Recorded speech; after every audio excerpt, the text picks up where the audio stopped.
Okay, welcome friends. That's Robin Kinney, and I'm here to begin a new series of paintings.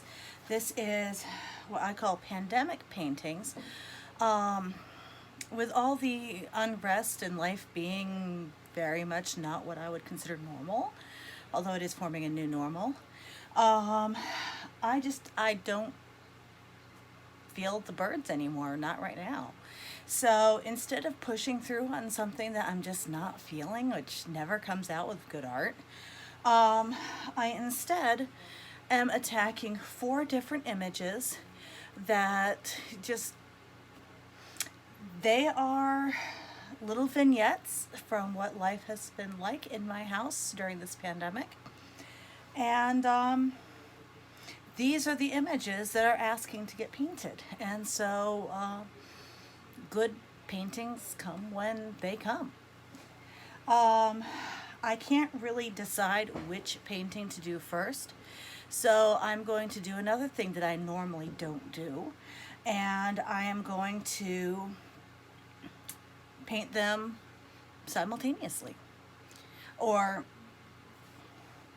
not with four brushes at the exact same time, but I will toggle between them all, and that will also create a more unified structure in the paint scheme as I use a single palette to do aspects of each of these four images. Now, this one here is a picture of me and my son where I'm trying to capture the mutual support that we can offer each other. Um, So in this painting, I'm going to be depicting us both with our eyes shut, as if we'd fallen asleep while cuddling together. In this painting, this is my son having a bit of his pandemic hairdo. We have not had his hair cut since he probably needed a cut back when all this started last March. So his hair's really growing out.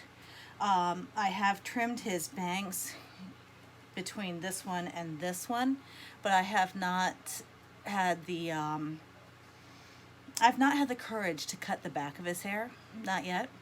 Mostly because I don't think I can get it straight. We've seen on his bangs, I can't get it straight.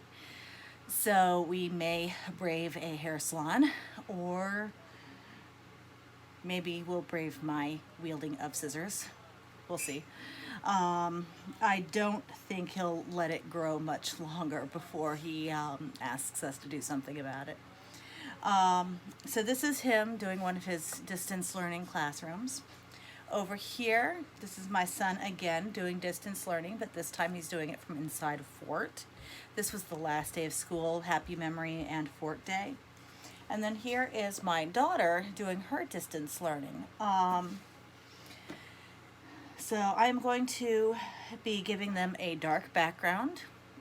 So a lot of the clutter that you see in these paintings is not going to be there. But I'm going to be taking inspiration, I think, from the painting The Girl with the Pearl Earring, and try and get that hyper realism with the simplistic background. Now, I'm going to be doing the background using alizarin crimson because alizarin is a cool red color, and I just think that red, with its implied danger, things aren't really right. That's kind of what I'm going for. But I want this to be a dark red. I wouldn't want to do it completely black because that makes it really flat and dead. But I'm thinking that if I make it just a really dark red, then it'll be a little bit more dynamic than that. So that's my goal. So I've got my ivory black and my alizarin red. I've already got some gloss medium here. As you can see, I'm painting flat today. Some paintings want to be done flat. Usually they're smaller than this. My smaller ones tend to be painted flat.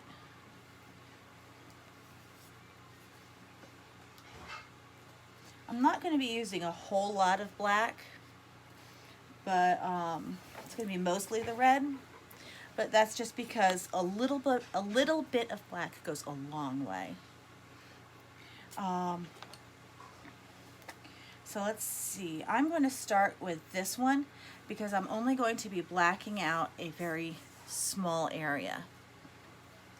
I've already I've done a print of the photograph that I'm using as a reference. I've taped it to the back. I'm going to have to undo that. And I've used Vine charcoal in order to turn this painting reference into carbon paper to do a carbon transfer. Now, for anyone who says that's cheating, take a look at how much detail is on here. Yes, it gives me lines. Yes, it helps me place things, but no, it doesn't really do a whole lot. I'm still going to be doing a lot of creative work with it, and I do use carbon transfer a lot in my work. So I'm carefully stacking these up, getting them out of my way.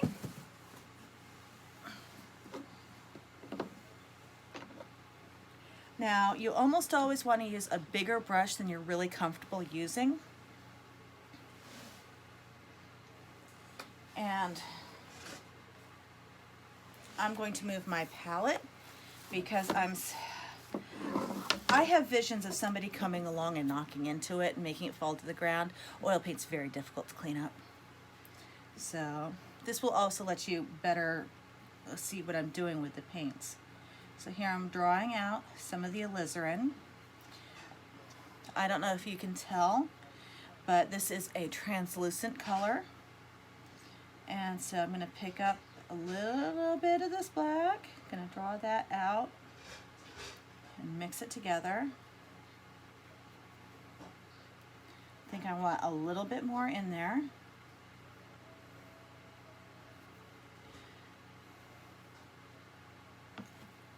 And I'm just blocking out the area that's going to be my background. Now, if you do hear the rest of the household in the background, this is because it's the middle of the day. I finally escaped in order to get a little bit of painting done. I escaped with the good graces of the rest of the family, but life does go on, and just because I'm recording a painting session doesn't mean that the dishes don't still need doing and that other people lose their rights to doing their lives. So, life goes on. Now, I'm not 100% sure I like this. It's kind of a brownish purple. I am going to wrap the color around to the sides because I like that effect. It also makes a more finished look even when you're sitting there saying, gosh, frames are expensive, aren't they?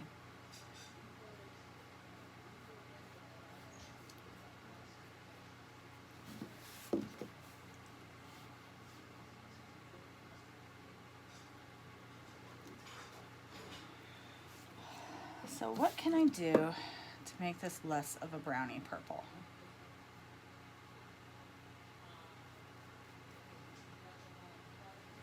Now the purpley look is because it is a cooler red. So I'm going to see what happens if I draw out just some, I've got a dirty brush, pulling out pure alizarin, layering that on top.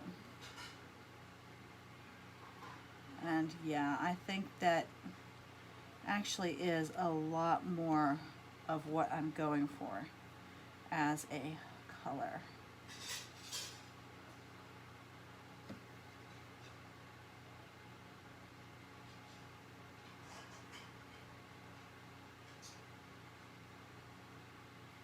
Now I may find myself putting dark glaze over top of this.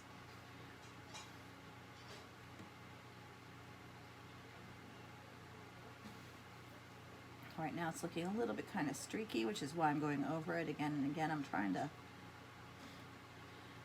if not get rid of the brush strokes, then at least making them into a pattern I'm happy with. Yeah, I think I'm a lot happier with that, so I'm just going to wrap it around the edge.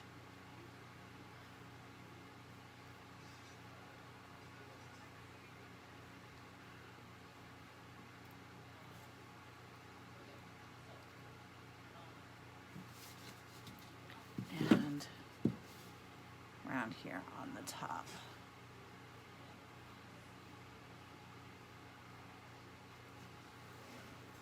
Okay. Now checking my reference photo. Yeah, that's the only part that I wanted to give as the matte background color on this one. So I'm going to take my reference and the painting. I have to be very careful because this can be very messy.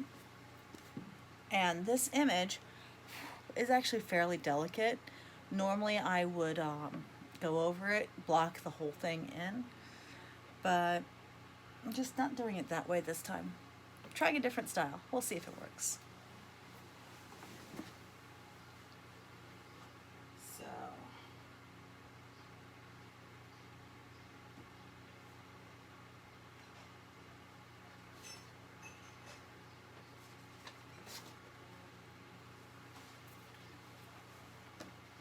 laying that into my personal library.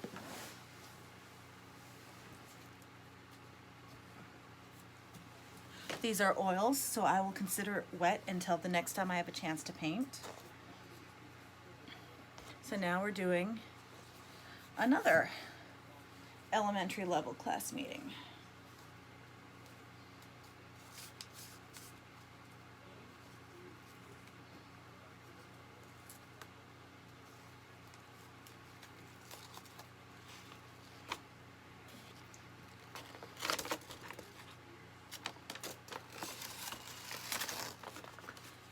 Now, since I'm the one who was wielding the camera, I did not get any pictures of what it looks like as a teacher during distance learning. If we do that, I'm not sure exactly how we'd capture the image. It would have to be staged at this point, I think. I am still checking my students' work if anybody turns it in, but we've rather missed the report card window at this point, so not a whole lot I can do from that aspect, but if anybody does turn in work, they are still getting the learning from it, and that's the important part.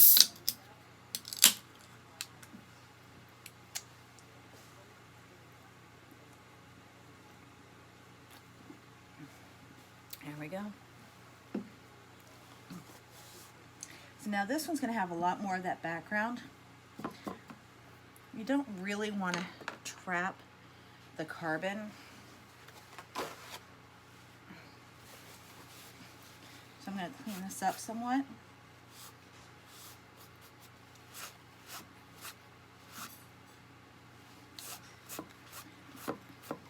My mom is South Carolina artist Roxana Sinix, and she has a duster, a nice little hand duster that she uses for this. I'm just using a paper towel to get most of this off.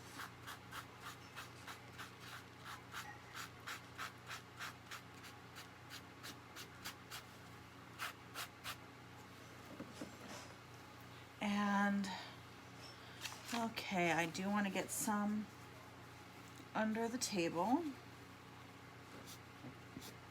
as well.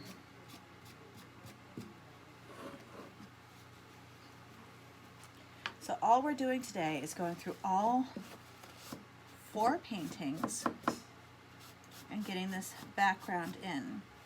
I have a timer set for 2 hours since I initially came down here to paint. That's not 2 hours since I started the countdown, since I started the video. But I've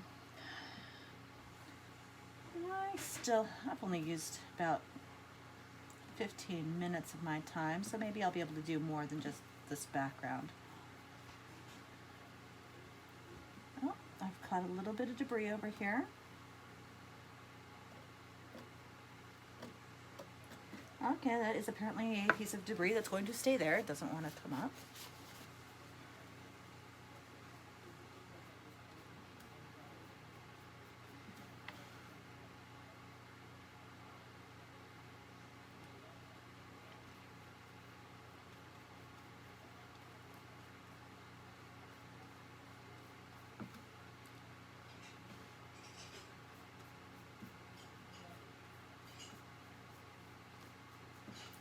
I'm using kind of a crosshatch pattern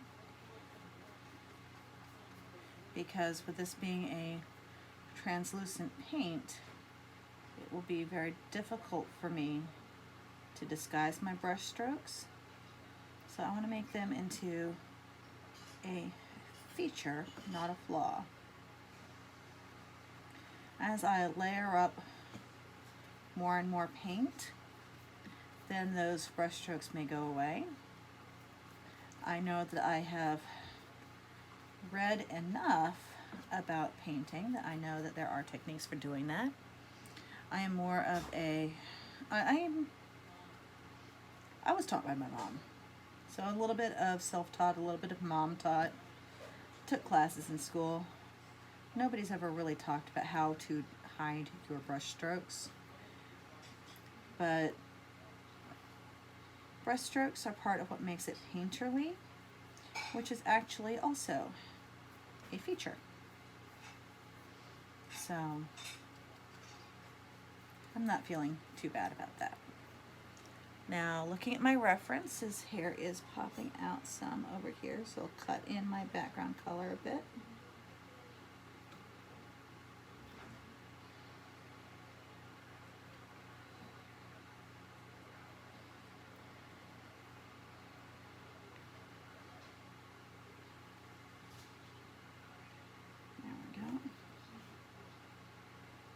I'm just using the corner of my brush when I'm getting into this more detailed areas.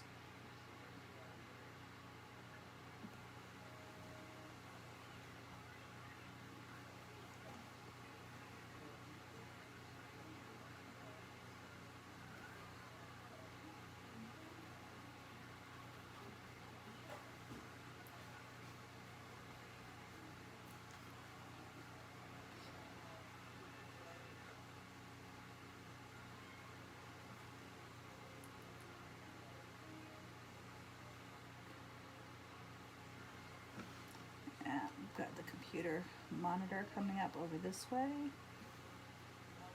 There we go.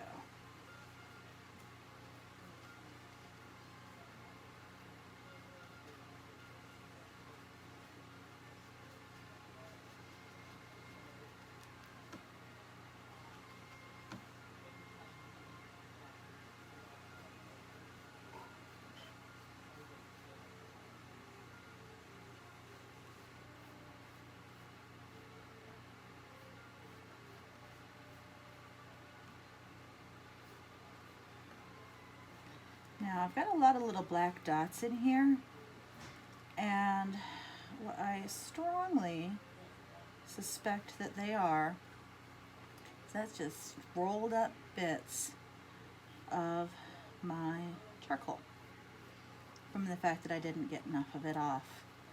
I also have some stringy bits of paint, which,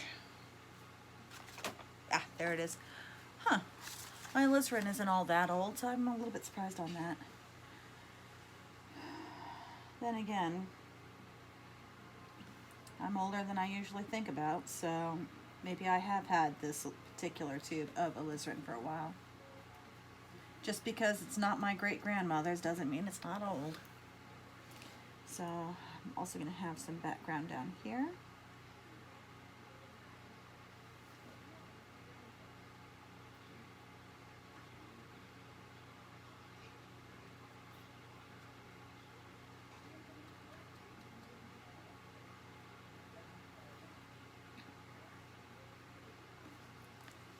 I'll wrap the edges, which is going to be a little bit more challenging because I actually have edges on 3 sides of this particular painting canvas. And I don't want to mark my sewing table with my alizarin.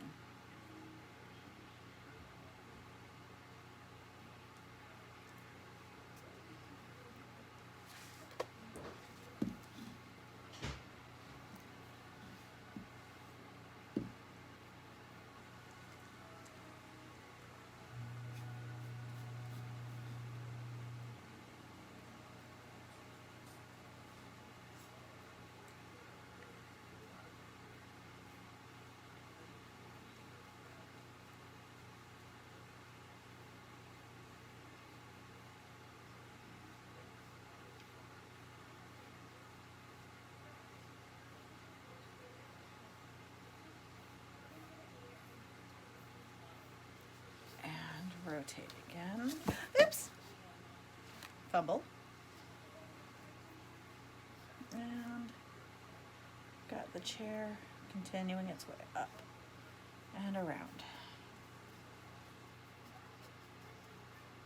If you're going to paint the edges, it's always very helpful to do it as you are going along, because a mismatch in paint color just does not go over well. Much easier to match your color while your color is still wet. And speaking of matching colors, this is striking me as being a redder red than the other one. So I will compare. This only matters because it's a set. It's a set and it matters to me. So yeah, one is much deeper than the other. So I'm going to pull in just a little tiny bit of this darker color to deepen it up a bit.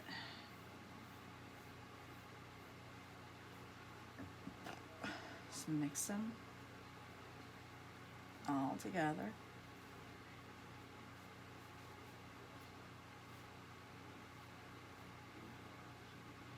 Now I got a little bit on my chair there. That's not fantastic, but it's not the end of the world either. This is why we do the background first, because when you paint the foreground and when you're painting the foreground, if you paint over the background, it's okay, but trying to cut the background around the foreground, and I think that my brain just garbled my language a bit because thinking in English while painting is not always all that easy for me. It's not so much English versus another language, but I get more into the images only zone.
more dark.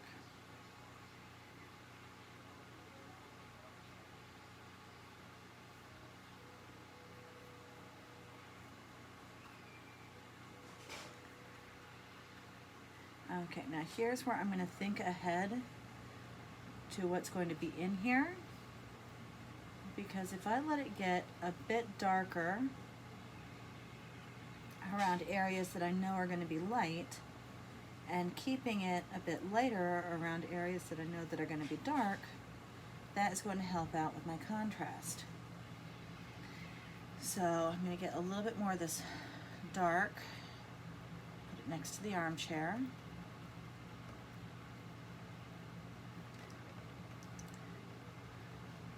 And I'm going to get a little bit more of the dark and put it around his face.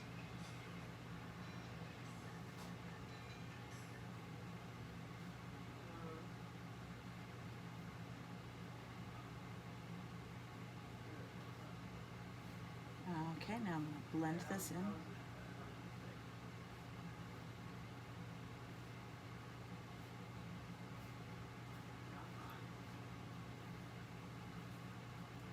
Oops, yes, my brush strokes look like they're going to be shown.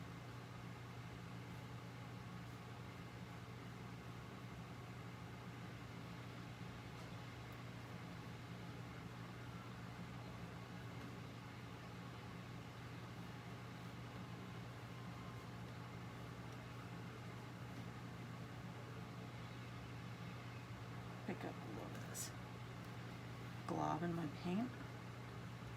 Just here again, pick that up, move it off. There, gosh, where is this glob coming from? Get it off my brush. There we are.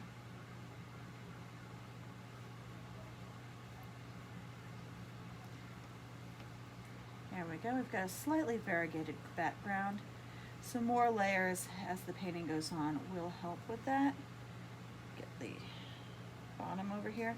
And I'm going to have to go over the edges again because this is now a darker red than was there before.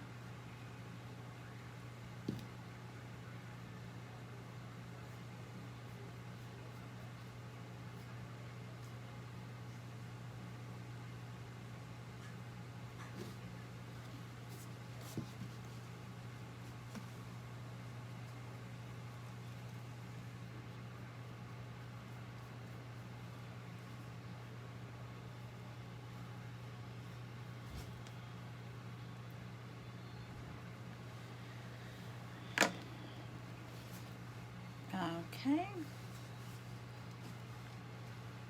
those two dark reds are very comparable as I go sticking my thumb in it.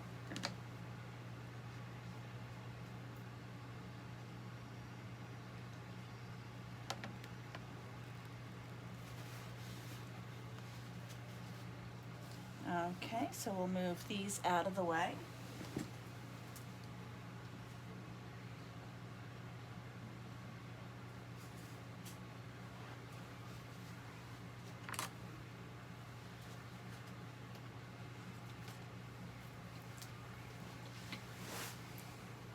I'm going to put out a bit more alizarin.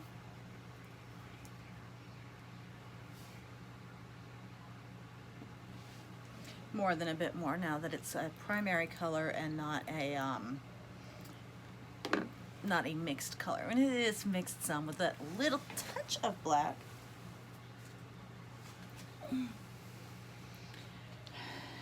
Okay. You know what? I'll stay with my son and the horizontals and then pick up my daughter later.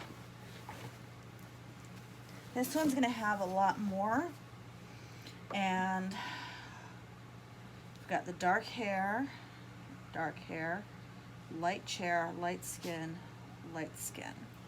So we're going to have to keep that in mind during the variegation.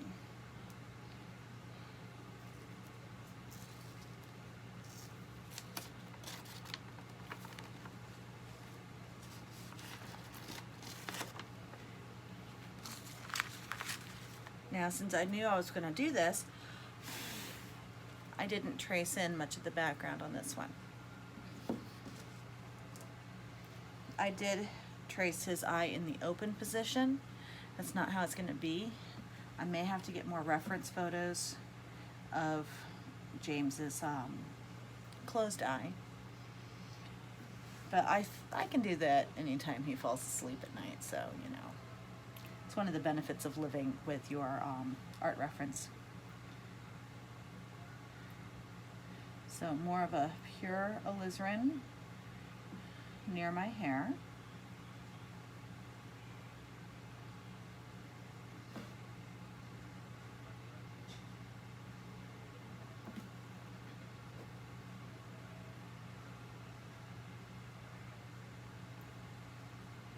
Now I'm finding this angle to be a little bit awkward, so an age-old painter's trick is to not let it be awkward. We're just going to flip it around.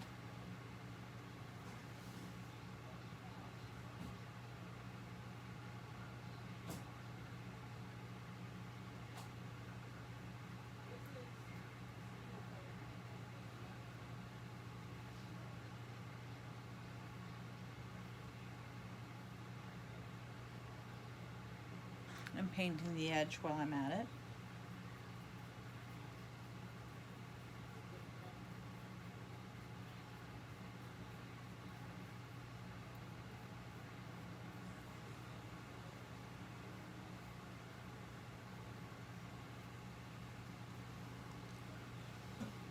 Okay.